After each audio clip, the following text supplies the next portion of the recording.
Bonjour! Comment allez-vous aujourd'hui?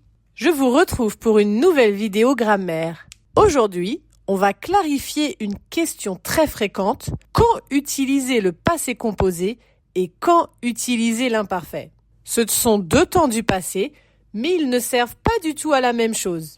À la fin de cette vidéo, vous saurez comment choisir le bon temps et comment les utiliser ensemble dans un récit. Commençons avec le passé composé. Il sert à parler d'actions précises et terminées à un moment défini dans le passé. On peut presque toujours répondre à la question « Qu'est-ce qui s'est passé ?» Par exemple, hier, j'ai mangé au restaurant. L'année dernière, nous avons voyagé au Japon. Il est arrivé en retard ce matin. Quelques marqueurs fréquents qui indiquent le passé composé. Un jour, hier, tout à coup, soudain, à ce moment-là, une fois, deux fois, ensuite, enfin. When you see those words, usually they trigger the passé composé. Le passé composé sert aussi à parler d'une suite d'actions. J'ai pris ma douche, j'ai bu un café et je suis parti au travail. Mais aussi à parler d'un nombre précis de répétitions. Cet été, je suis allé à la plage 12 fois.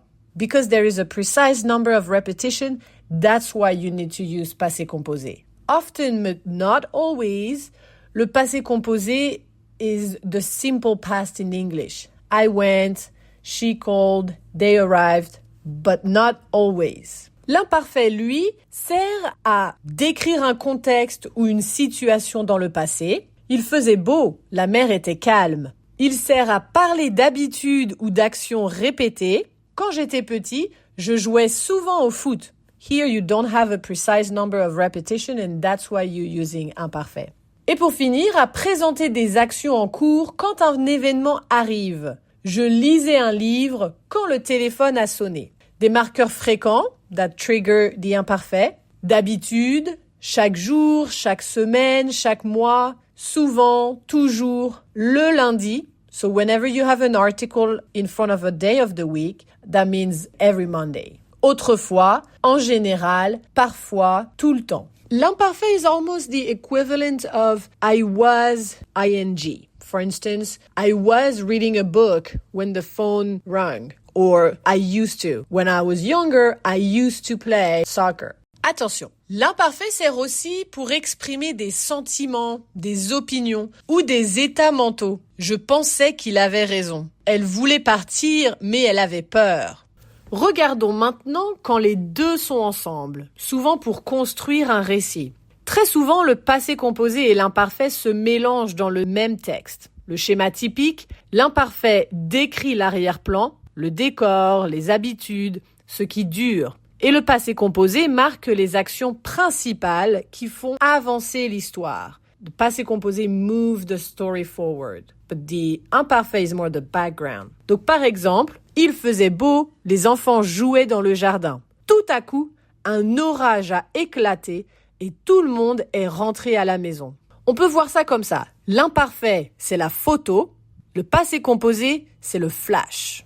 Pour résumer, le passé composé exprime des actions ponctuelles, terminées et précises.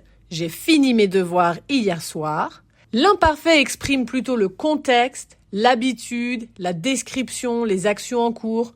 Quand j'étais étudiant, je sortais souvent le soir. Donc dans un récit, l'imparfait, c'est l'arrière-plan et le passé composé, c'est pour les actions principales. À ton tour maintenant. Est-ce qu'on utilise le passé composé ou l'imparfait? I recommend that you pause and that you do the exercise because the answers are on the next slide. Et voici les réponses. J'espère que la vidéo était assez claire et que tu as bien compris la différence entre le passé composé et l'imparfait. Si tu as des questions, n'hésite pas à utiliser le chat. À bientôt dans une nouvelle vidéo.